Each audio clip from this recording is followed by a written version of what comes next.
you obviously were in a, oh, sorry, August. Mm-hmm. You were obviously in the bowl game last year.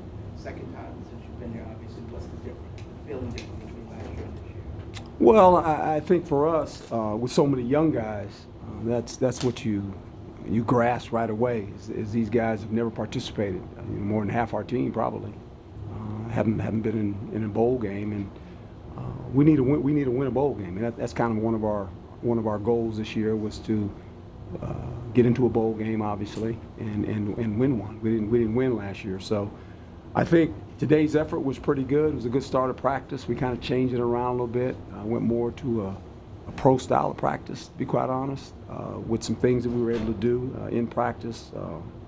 We got through it fairly quickly, which was good.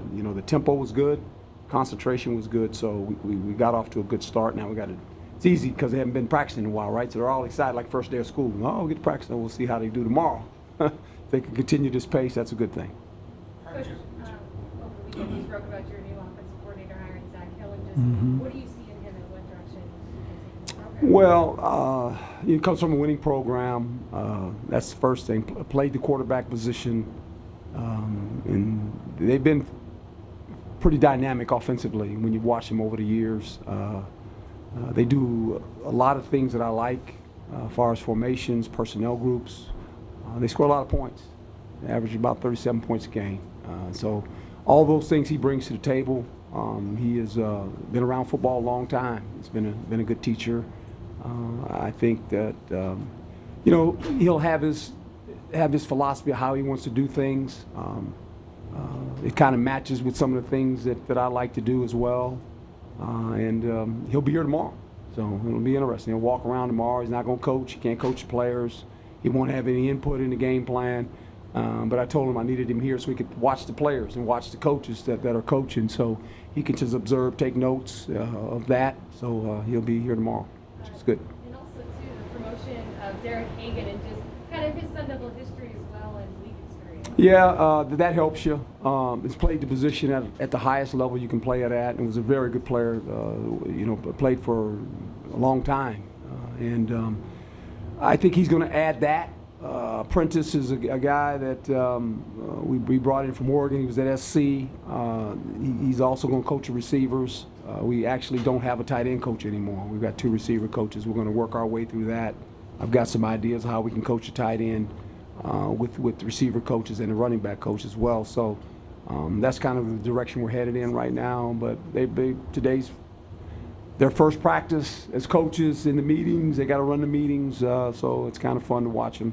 They had a lot of energy, and the players had a lot of energy today. Joey Yellen just announced that he's going to enter the transfer portal. Yes. Obviously a difficult situation with Jaden and him, but did you see him in this direction? Yeah. It doesn't catch me by surprise. I had a great conversation with Joey yesterday, and that's what he's going to decide to do. I told him if it doesn't work out, he's always welcome, to stay here. But he's going to weigh his opportunities, and you could see that. I mean, you could just feel it. I've been around this for a long time, so you can kind of be well aware. And this is why we brought in 3 quarterbacks, because we felt like if the starter becomes a freshman, it's going to be hard for guys to sit and watch another guy play. So that's part of it, and that's why we have to bring in a quarterback every year, because you never know what's going to happen in that room. So Ethan would be the backup Yes. for the bowl game. Yes. What about kind of the bigger picture at that position? Well, I can't mention people's names, and I won't, but we'll be okay. We've got some guys lined up. We'll be all right. We'll have enough quarterbacks in here when spring starts or whatever. We'll be okay. Do you think that Rob beating had any impact on Joey, or do you think he was going to go? I don't think so, but you'd have to ask Joey that. But the conversation we had, it was good. I understood it. He's a little bit torn right now. He's got a lot of friendships here, and he's really close with Jaden. But I understand. I understand that it happens everywhere. I don't take it personal. I see it happening in a lot of places, and that's the nature of it now with the portal. That's free agency for college football players. They have it in the NFL, now they have it in college. You don't have, NIU now. Right. You were missing 2 guys last year for the bowl game. 3 actually. Oh, 3, okay, yeah. Mm-hmm. Yeah, right. So how does that kind of change the dynamic of getting ready for a game? It's not your team. Well, it just next guy up, and that's what we always do no matter when Jaden got hurt and didn't play against SC. I didn't mention anything to the players. Joey's going to play quarterback, and we've got some runners that we need to look at, some young ones. That'll get some playing time. We got some young receivers that'll play as well. So, when guys are not here, or if a guy gets hurt or he's not available to play, I never mention that. I don't talk about it. I just, next guy that plays the position is going to play, and that's how we're going to go about our business. The younger guys coming in, you say they're going to be able to practice and attend their reception payments and everything. Well, a lot of these young guys are going to have an opportunity. This is a game where you're trying to win it, obviously, and then with that, if you can get some young guys in the game that didn't play a lot, we want to play them. I mean, this would be a good test for them to play against a very athletic football team, and so if you can get them in a bowl game, that's important. Rather than have to worry about next year when the season starts, right? You can get them in one now, get them some reps. It says something, and a lot of and we've talked to some of them, say, hey, you have to get ready to play because you're going to play in this game, and they're excited about that. They come to practice with a different energy, obviously, when they feel like they're going to get an opportunity to play in a football game.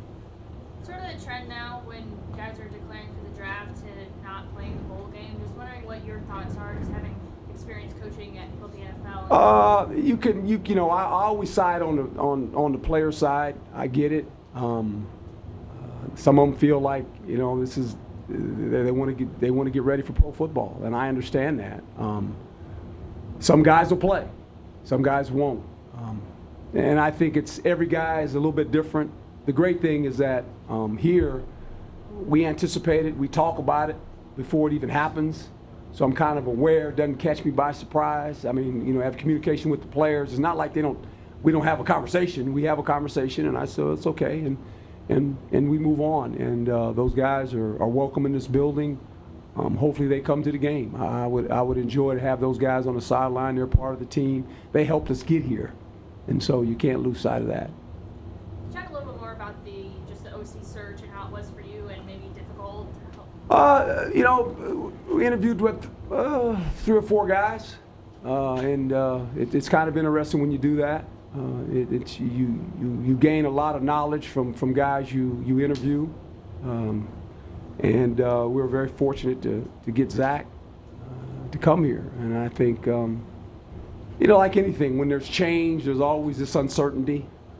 You don't quite know exactly how it's going to work out, but I always say you work through things, and you should find a way to make it work. And so coaches in football, whether you're in college or professional, the one thing there's always change.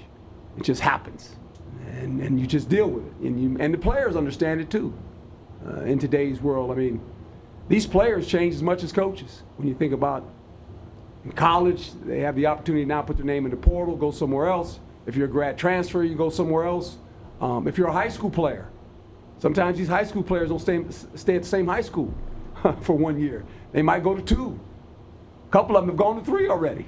So that's the nature of this, and I think the players handle it, coaches handle it. It's just part of doing business. So coming back off that too, when you think about when you're interviewing for somebody for OC or whatever, you kind of get the feeling too as if if something blows up next year that they're going to be gone too. Is it kind of get the feeling that they want to be here for more than a year? Well, you do, but I mean, if guys get opportunities to be head coaches, you're never going to stand in a guy's way. And even if a coordinator, if he feels like he's got a better opportunity somewhere else, I'm never going to stand in a guy's way to take a job. And that's what you learn in this coaching profession. Every guy has his own mindset of what he sees and what he wants to do.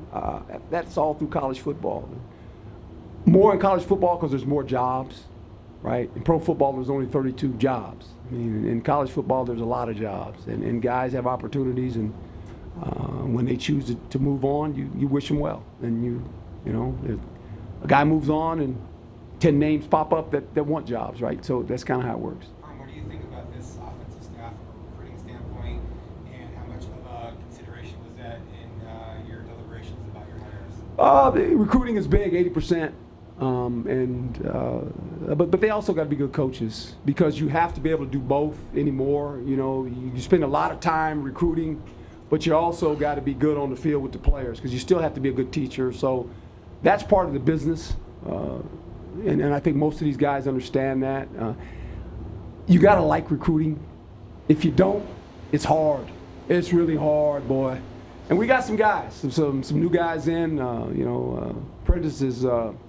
He reminds me a lot of AP. You know, he's well connected in a lot of places, and I was with him for a whole week, and just watched him go about his business. Recruiting is about competition. It really is. It's about competing against other guys that are going after the same guy, right? And guys don't like losing. You know, they just keep going. They're grinders, man. They're grinders. I was with them for a week. I'm like, woo, okay, but. I think the direction we're headed in, hopefully we can take a step up. We'll see. There's a lot of things that still have to be done here. We'll know a lot Wednesday. You know, I'll be here 2 days from now, and AP will be sitting over here, and Al will be sitting over here, and we'll be talking about some new Sun Devils, and so it's exciting for us. How do you feel on the verge of that? Feel okay. There's always some surprises, as we know. It just happens, and we have to be able to adjust when that happens, but we feel pretty good. Should be okay. I think we'll get a player or two come our way. Jeff. Okay. I have one more for you. Yes, sir. Danny, you talk about people maybe getting head coach Mhm. opportunity. How do you feel about Danny's situation? I'm pulling for him. You know, if that happens for him, good for him. It'd be great. And you know, that's all I can say on it. I mean, it's out there, and we've talked about it, and I hope it works out for him if that's what he wants to do, and they offer him the job. I'm gonna be happy for him. Anybody else? Thanks, Coach. All right, thank you.